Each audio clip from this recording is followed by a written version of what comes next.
Hi everybody, our gray snowy day is continuing here on February the 11th. I just wanted to give you a little introduction of what you're about to view in this collection of video clips. I've taken these videos over the past few weeks, little clips one at a time in my grow room, the seedlings that I've started under lights. And today I got my propagator out and I'm attempting to propagate some rosemary cuttings, so I will show you how I went about doing that. And the very last clip, if you watch all the way through here, is time-lapse video of my shallots and a couple of the artichoke plants that I'm hoping to grow, germinating and starting to grow under lights. So stay tuned, and that's what you have to look forward to here. Hi everybody, it's now the last day of January in this series of little gardening clips that I've made over part of the winter here. I'm upstairs in a back bedroom, the place that I guess I referred to as where the elephants go to die. A lot of junk in here, but anyway, it's where I'm growing my things in my light garden and starting seedlings. What you're looking at there is a window box planted under lights full of radishes. Don't know if I'm going to get a lot of any good sized radishes out of it or not, but it certainly getting good looking greens. I'll enjoy those in salads, whatever, and maybe a few radishes. And if you saw one of my earlier videos down below in the second level here, I have a flat of a 70 cell flat of shallots. And I think of the 70 cells, there are over 60 of them that have germinated and come up. I'll wait a few more days before I reseed the other ones that may have failed. And that's being watched by my time-lapse garden cam.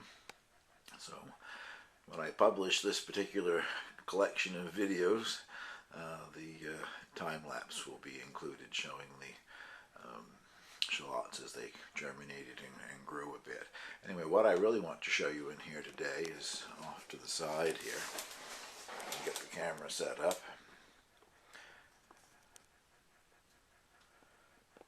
I'm starting some early peppers, probably too early for this particular area, especially if I was going to be planting them directly outdoors. The seed packets say to start them 8 weeks before your last frost date, or our last frost date here is in late May. But as you know, if you've been following me, I have a hoophouse, and it's my first spring in it, so I don't have any idea how early I'll be able to plant things out, but my theory is if you don't have plants ready, you won't be able to plant them out anyway.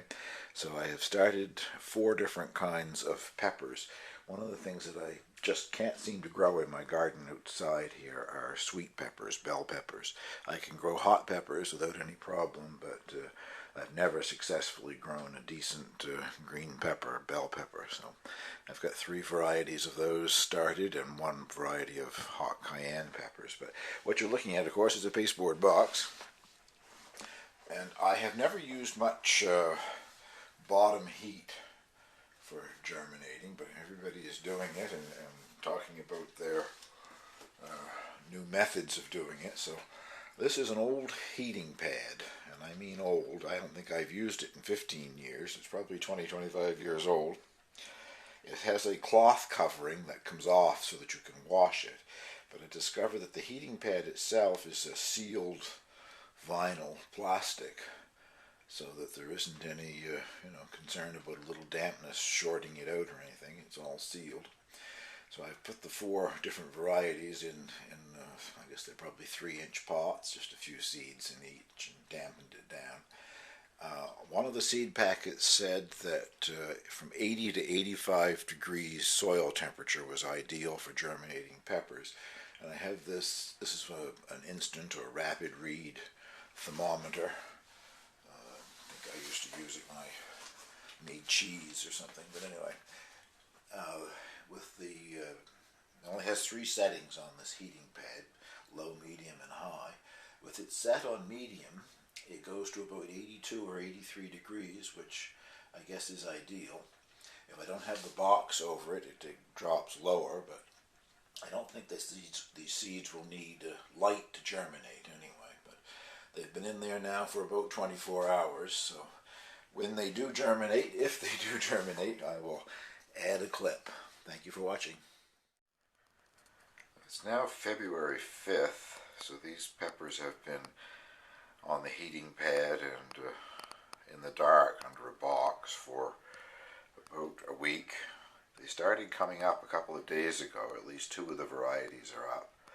The first one to come up was one called California Wonder, seeds given to me by Diane Mum. And the other one is called Fat and Sassy. It's a seed that I bought from Bessie Seeds. I'm showing this because I'm just about to take those two varieties out and put them under lights. They're starting to come up and they're very sort of yellowish white because they're not getting any light in here. And there's an additional container. Since I started these, I received some seeds from a lady in Puerto Rico who was getting some seed from my seed exchange and sent me a small package of ají dulce. That's me butchering Spanish there. Literally translated into English, it just means sweet pepper, but it's a special pepper used in Latin America to season sauces and rice and whatever, and evidently isn't a chili. It's a sweet pepper, although it looks very much like an habanero. So if you want to Google that, it's A-J-I-D-U-L-C-E, two words, A-J-I and D-U-L-C-E. Google that and look at pictures of them. It's a beautiful little pepper. I'm excited to be trying to grow them anyway. She said it takes about 3 weeks for them to germinate, and these have only been in for less than a week, so on the heating pad they may come up a bit sooner than 3 weeks. But anyway, just wanted to give you a look at my little project here with the heating pad and the cardboard box over it. It seems to be working on the pepper seeds anyway. Hi everybody, it's a snowy February 11th and my thoughts have turned to propagating rosemary. I've got out my old propagator here, which I've had for several years. I think the only thing I ever successfully used it for, the only time I ever used it I think, was to propagate sage, and that worked very well. It works by capillary action. This bottom tray, which you can probably see, has got water in it. This goes down in there like that, and on top of it you put a capillary mat which I've already wet.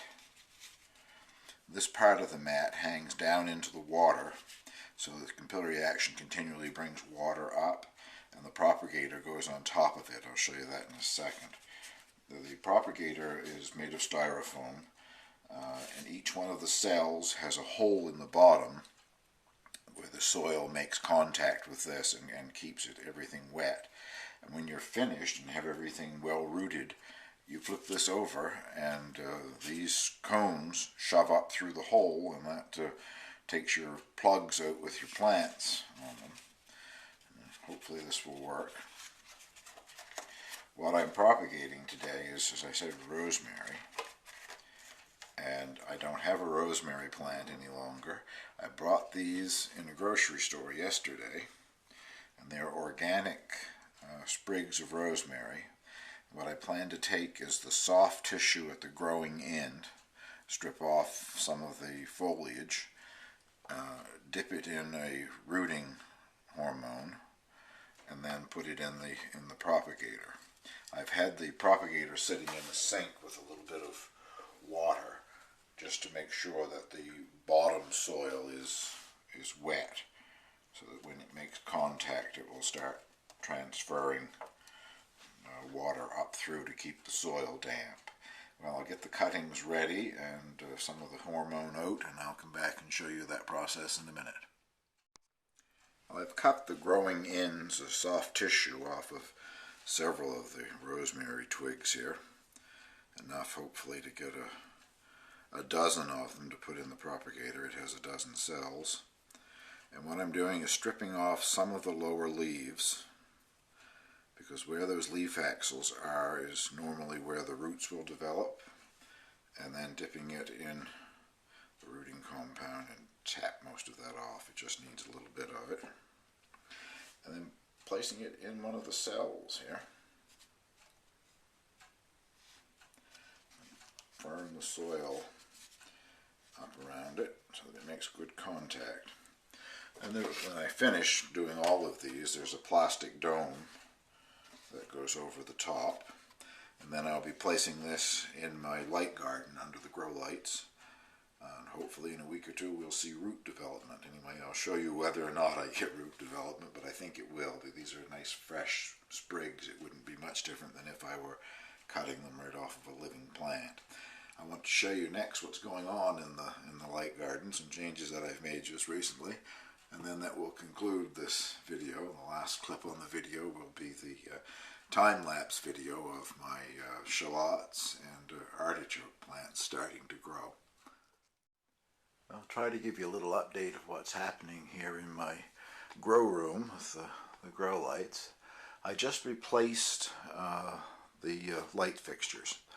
I had this unit came with two 4-foot light fixtures that had 3 of the smaller fluorescent tubes in each one, and the ballast started to go in both of them. So I went to a hardware store and bought new fixtures that only hold 2, but they hold the larger fluorescent tubes, and I bought the kind that are for growing plants, $15 a tube, mind you. Well, yes, it cost me more than the fixture did. The fixtures were $13 and something, and I've got close to $30 in light tubes in each one. But they aren't as wide, and so they don't have a larger reflector to put the light down, but I'll show you what I'm doing there in a minute. But anyway, what you're looking at there now, that is the propagator. I just put it under the lights. All 12 cells have a cutting in them. And next to that, don't show up very well at this distance. I guess maybe I move over a little bit. But sorry about that, yeah. Next to that are 4 pots. 2 of them have artichokes started in them, and the 2 in behind have a couple of romaine lettuce plants. And then there is my window box full of radish seedlings, and I don't know, perhaps they weren't planted deep enough, planted too shallow, but I'm getting lots of tops and no radishes. I'm just about to take that out, and it's going to become a treat for the hens this afternoon because I need the space. I'll soon be transplanting other things into individual pots, and we'll need the space. So they're going to become a hen lunch. Down below are the peppers that I have started, and another artichoke. 3 of the varieties of peppers, all the sweet peppers, have germinated and are doing quite nicely. The one that the lady from Puerto Rico sent to me, the Ají seeds, so far haven't germinated, but I'm not surprised. I guess she said it would take about 3 weeks. It's been about 2, so still hopefully I'll get some germination there. And I'm also trying to grow some long red cayenne again. My seed's about 3 years old, so I may be having a problem with viability of the seed. I'm not seeing any germination there either. The last time I grew them, they grew very well in the garden. The day I went out to harvest them to make hot peppers, relish or whatever out of them, rabbits had eaten all the peppers. I was left with about 2. And that's the 70-cell frame of shallots. I didn't reseed the few cells that didn't grow. There's probably 8 or 10 in there that didn't grow anything, but each shallot seedling produces 4 shallots, so that's more than enough for me. They'll spoil before I get them all used. So anyway, stay tuned. The next clip is the time lapse of the shallots and the artichokes germinating and coming up. Thank you very much for watching, and if you like this sort of thing and you're not already subscribed, please subscribe. Talk to you later. You probably weren't expecting me back so soon. I forgot to show you what I'm doing to try to make it a little more reflective in there where the plants are. This is one of those Milo sheets, emergency blankets. A friend gave it to me when I walked the Camino in Spain a few years ago. And I didn't have to use it, thankfully, but it's been in my backpack, so I got it out. And I'm using it on just on one side of the rack of plants. The other side there's a window, so I think I'd like to have the natural light from the window on them as well. But this is helping, I think, to reflect light back on the plants that would otherwise just come out into the room. Anyway, that's my theory. Thank you again for watching. And here comes the time lapse. This is just a little time-lapse video taken over the last few weeks in my light garden. It's shallots, which are starting to come up there now. The two pots in the background have got artichoke seeds in them. The shallots came up quite quickly, and there come the artichokes there now. Soon the shallots will have to be clipped back. They grow right up into the lights. But the two artichoke plants are looking pretty good. The Campobello artichoke crop.